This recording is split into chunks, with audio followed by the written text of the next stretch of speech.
Hello everyone, my name's Garv and I'm the editor-in-chief and owner of HieroGraphix Game Journal and OMC Games.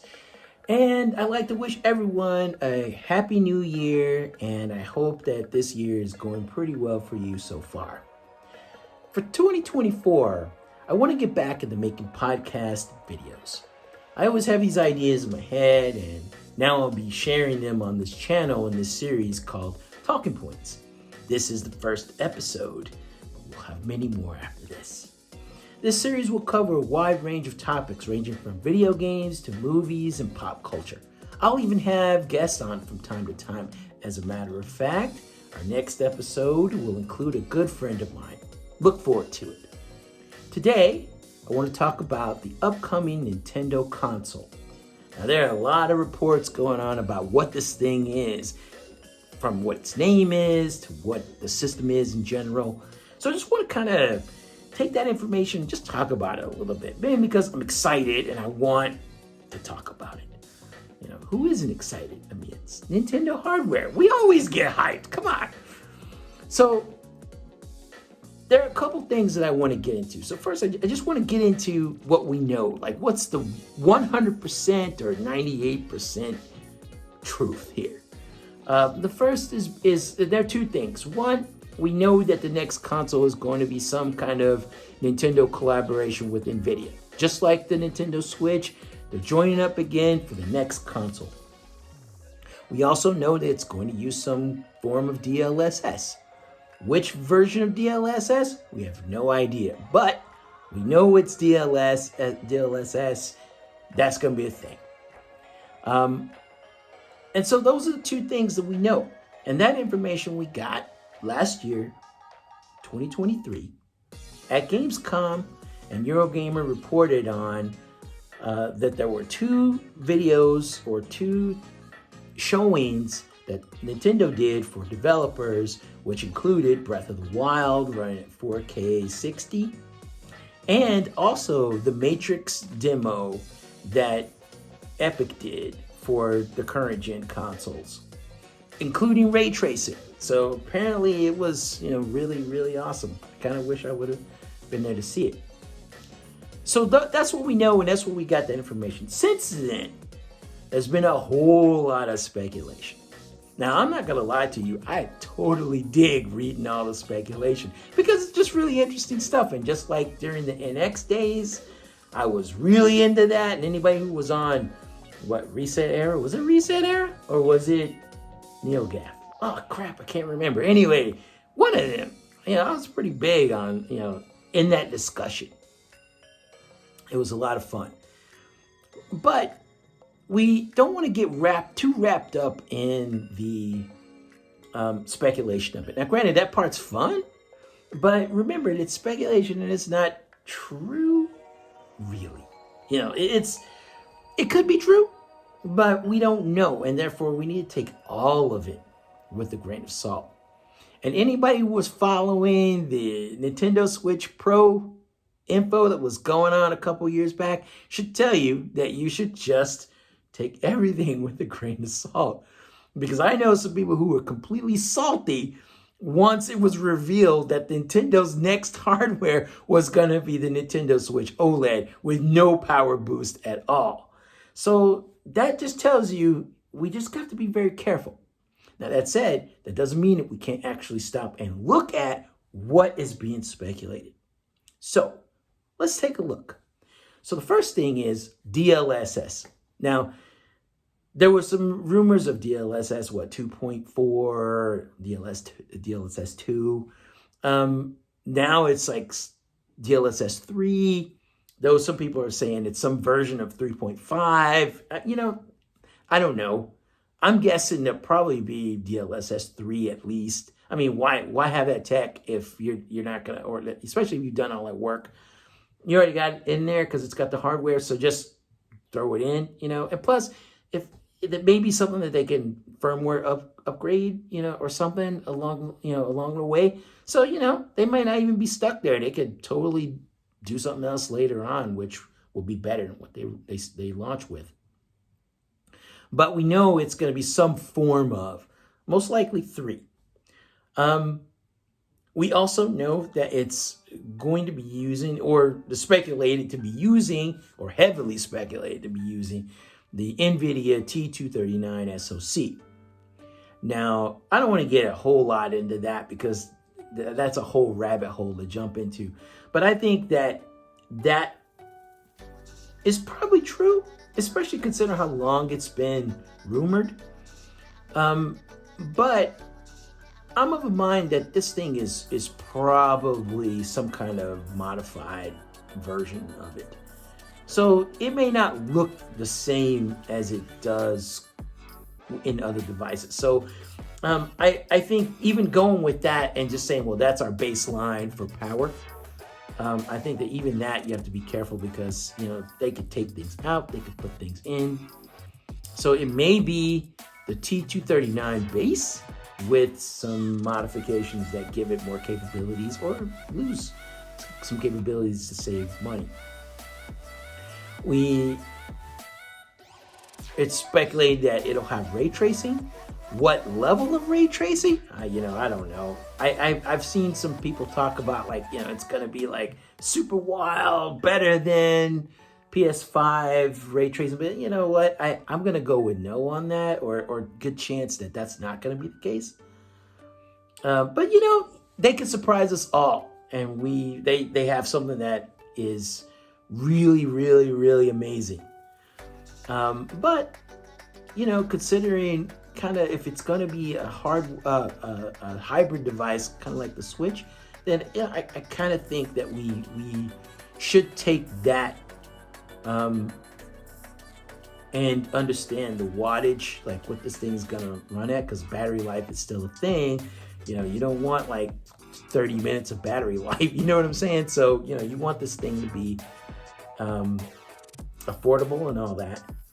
And so yeah, supposedly it has ray tracing, but we'll see. Also, supposedly it has some kind of camera. We don't know if it's whether there's a rear camera and a forward-facing camera.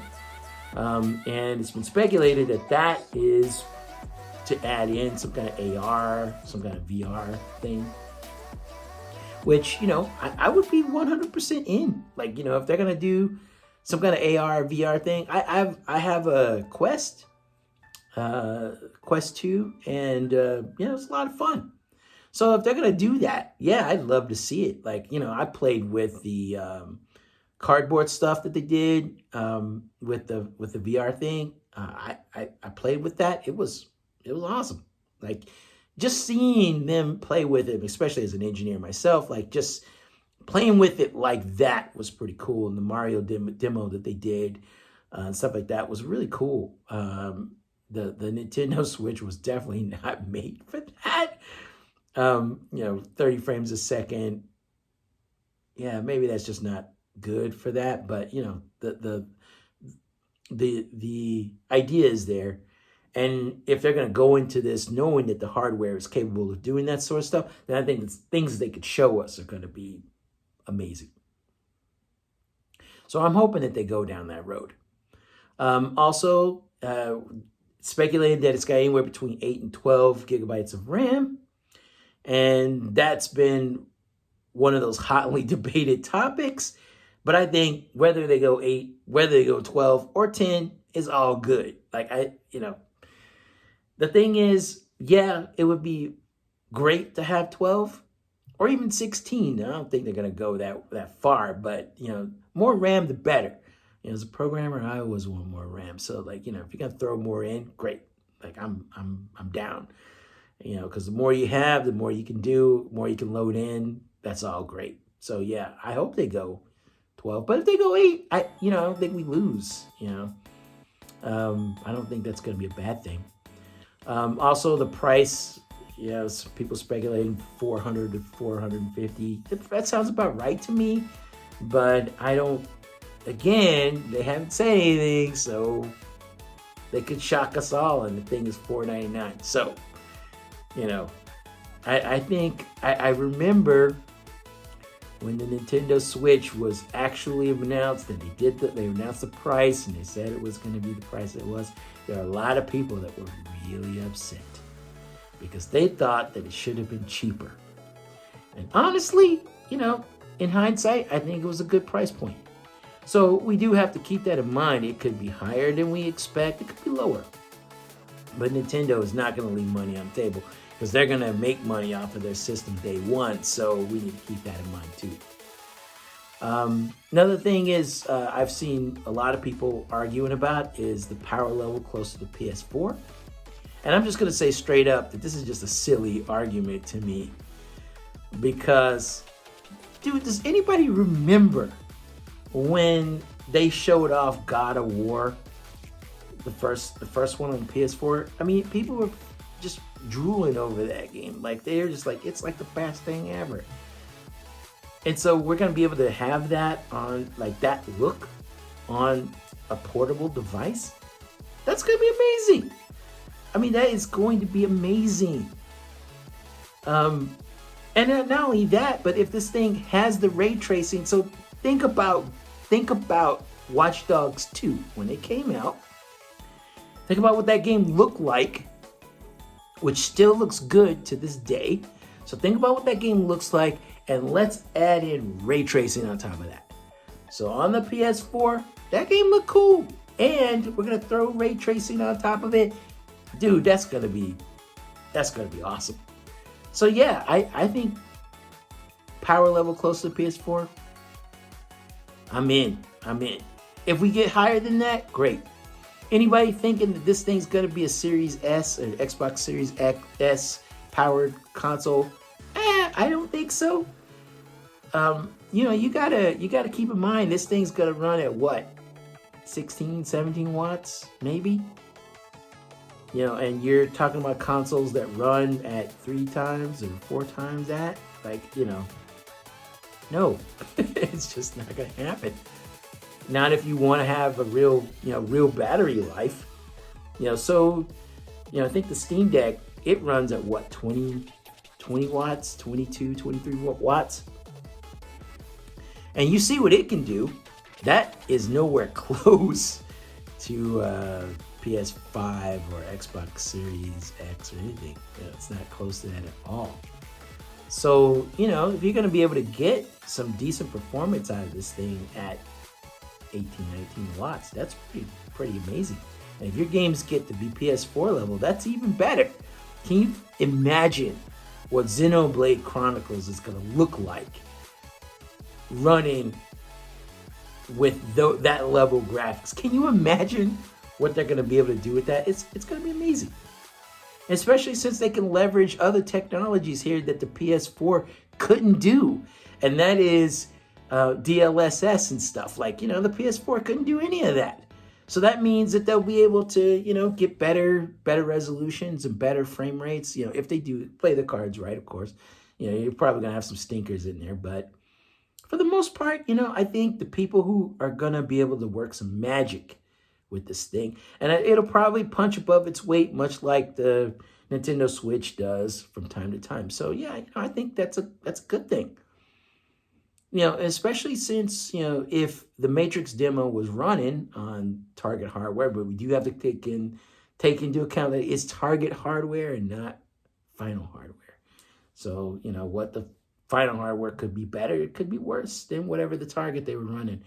But let's just say that they nailed the Target specs, and the Matrix demo's running on it, then that bodes well for Unreal Engine 5 games, and that means that would make porting better. That means that would make it a lot easier to do some things that they couldn't do before, especially when trying to port down from, let's say, PS4 down to Nintendo Switch.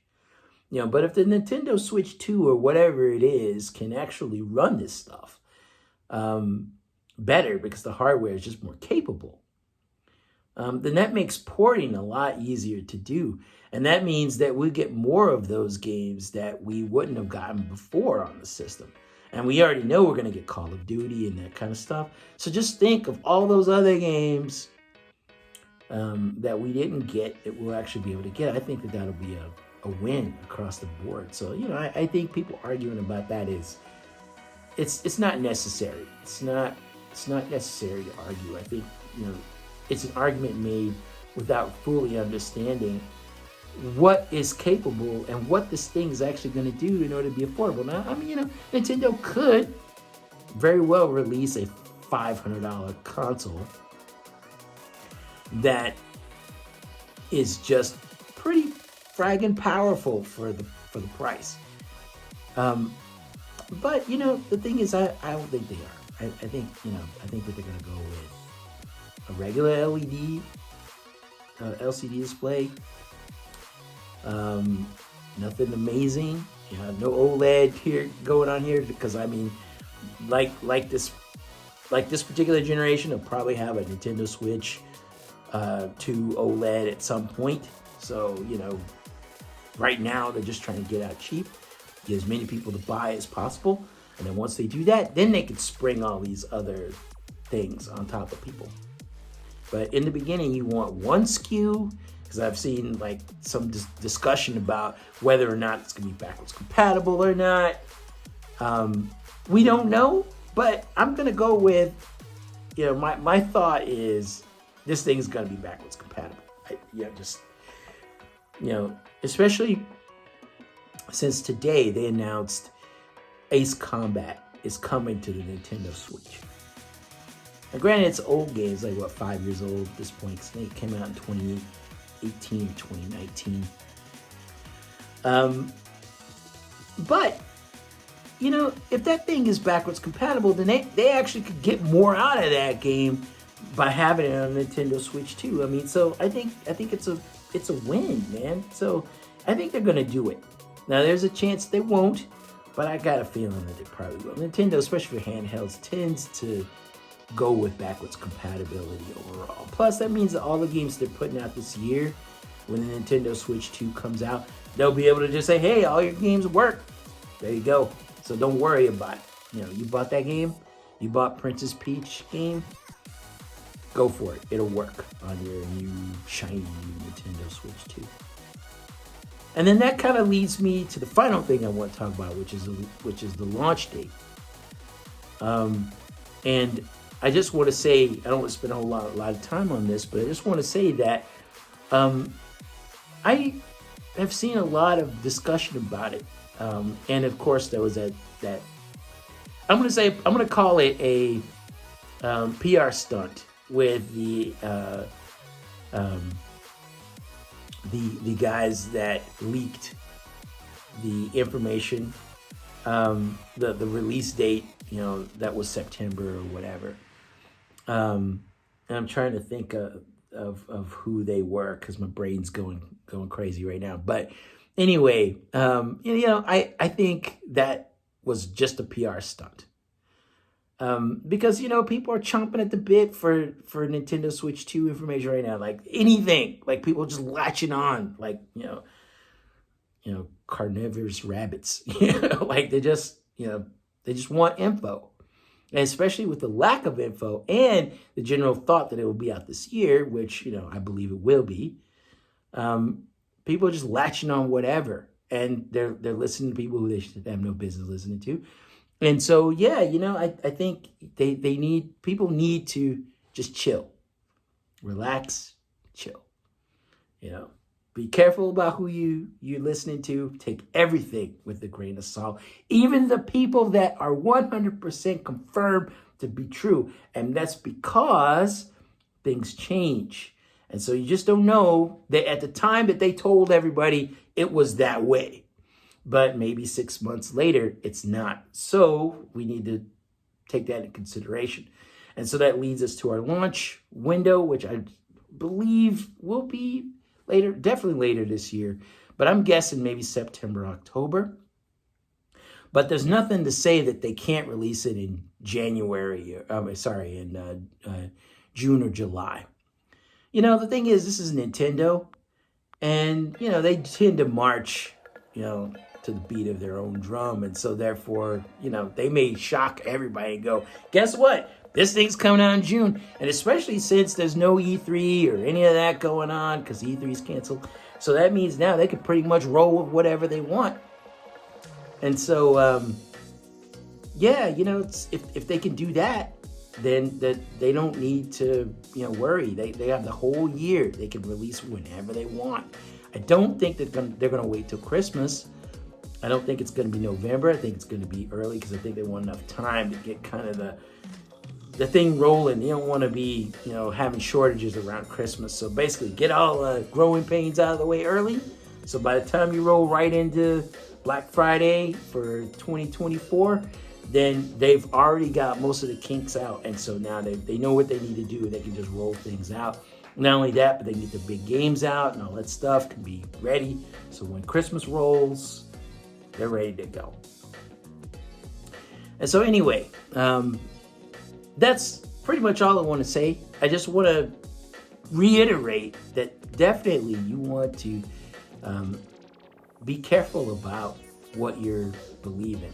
You know, just my rule is generally go in with no. You know, be skeptical in the beginning, and then as more people jump on that wagon, or should I say more credible people jump on, then change your point of view and go, yeah, okay, that sounds feasible to me. But generally, if it sounds too good to be true, it probably is. So, you know, I remember during the NX days, there were some of the leaks that came out of what the NX was going to be was so far off. It was just insane, man. And you just do not want to get caught up in that. So anyway, that's it. I'm going to leave it right here because this video's already 20 minutes long. So thanks a lot for sitting around and listening to me talk about this. It's something I've been wanting to talk about for a long time. Thanks a lot for joining me. And I want to say that I'm happy to be back, so let's have a great year. And if you have any questions or comments or anything, please leave them down in the comment section. Also, make sure you like and subscribe. We really appreciate it. Subscribing helps the channel. Ring the notification bell so you'll get our information as soon as they drop. Also, if you are really, really interested and you like the things that we do, then feel free to join our Patreon. We started up a Patreon account, so if you're interested in that, feel free. Links down below. So that's it. You guys have a great one. I'll see you next time. Next video should be soon. And you take it easy and have a great one. Peace.